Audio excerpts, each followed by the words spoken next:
So you're interested in your family tree and you feel like you should do a DNA test. Should you or shouldn't you? And who should you do it with?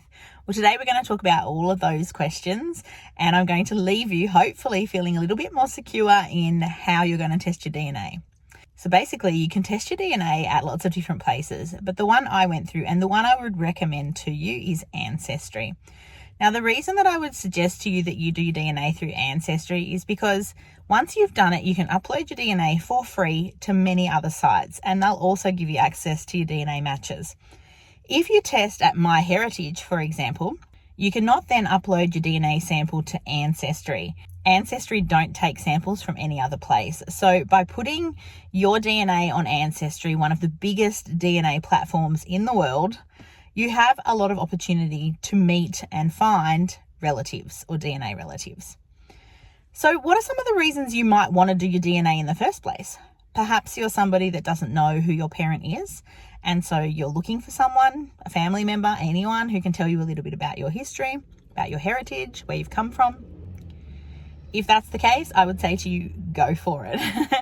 Perhaps you're like me and you want to know more about one of your family tree branches that you're a little bit stuck on and you can't get past. So you think, I'll do a DNA test because it might actually give me some access to that family a little bit further back. And I would still say, go ahead and do it. Or perhaps you're just somebody who's inquisitive about where they come from. So you want to know more about the ethnicity side of things rather than the actual DNA matches that you might find. The ethnicities are not the best part of a DNA test. They're still very much in the works, and it depends on how many people are in the database of that company as to how much of a percentage it's going to look like you have from that area. I'll give you an example of that. My heritage site, where lots of people test in Europe, shows that I'm like 35% Scandinavian. And my Ancestry site doesn't show me anything more than 3%. So it's really quite muddled and hard to tell whether it's reliable or not. But there it is. It's interesting information. Both actually seem to be a little bit true when I go back looking through the people in my family tree and also the paperwork and things like that. So you might be a genealogist who's been researching things for years, like I was, purchasing certificates and finding out the links back to the past so that you can put them into your tree. That was me. And there was one side of my family, my mum's dad, where I couldn't really get past his mum. She'd come out from Ireland, but I didn't know how she'd come out. And so I decided I wanted to do my DNA in the hopes that I would be able to see a whole lot more than what I could see at that current time. I did my DNA, so spat in the tube, sent it off, waited the prerequisite, which was like 6 to 8 weeks, and then received my DNA results. And of course, I went in straight away looking for that one line because it was the one line that I was stuck on. Unfortunately, I couldn't see anyone that I should have been able to see. So, for example, I wasn't able to see my grandpa Tom's line.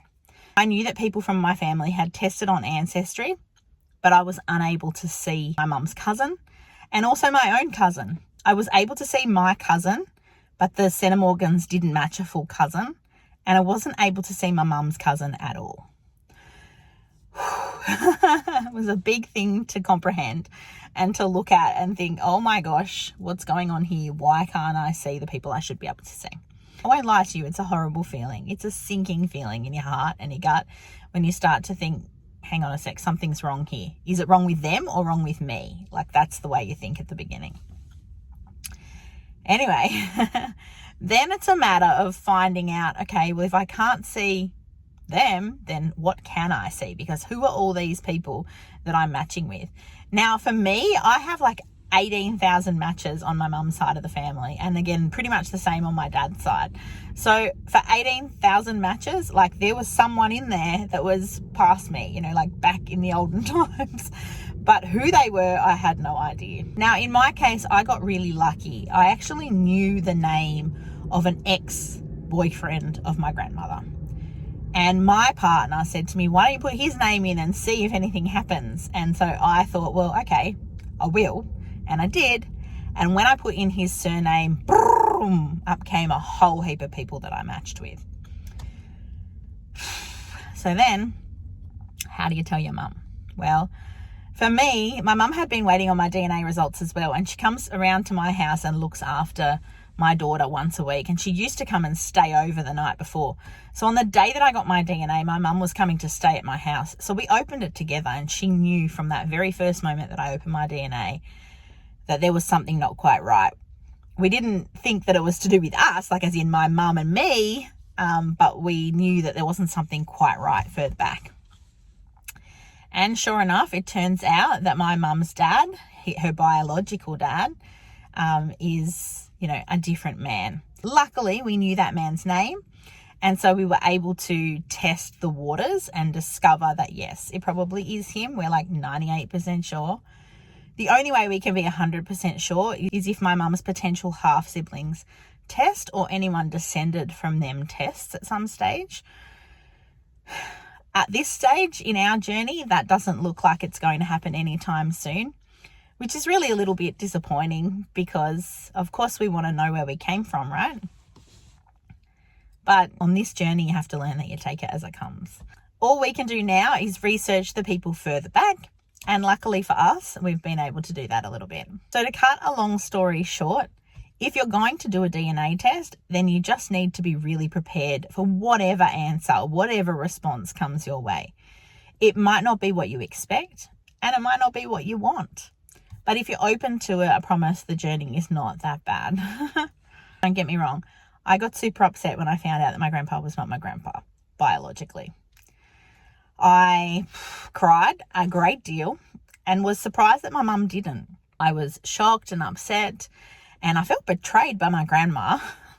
And I thought, why didn't you tell my mum? Or, when I was young, my biological grandpa was alive, and so I was a bit upset as well that I wasn't able to meet him.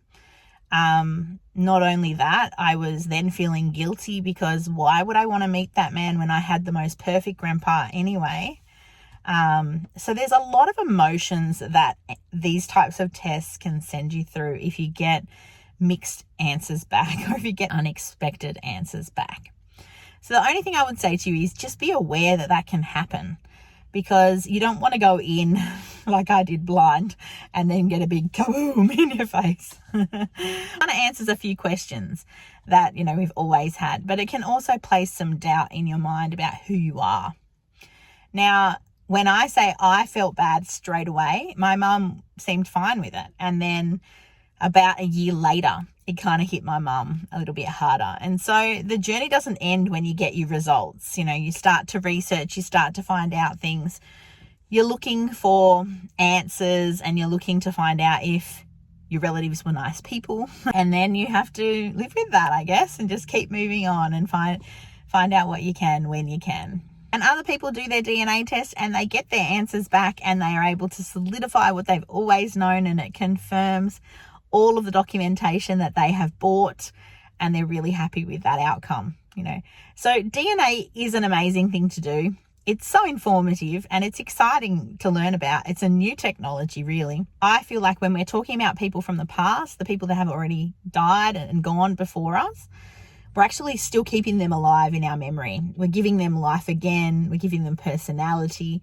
We're explaining them to other people. And we're talking about them and keeping them in mind. So for me, the DNA test is an amazing way to do that. So I would highly recommend that you do.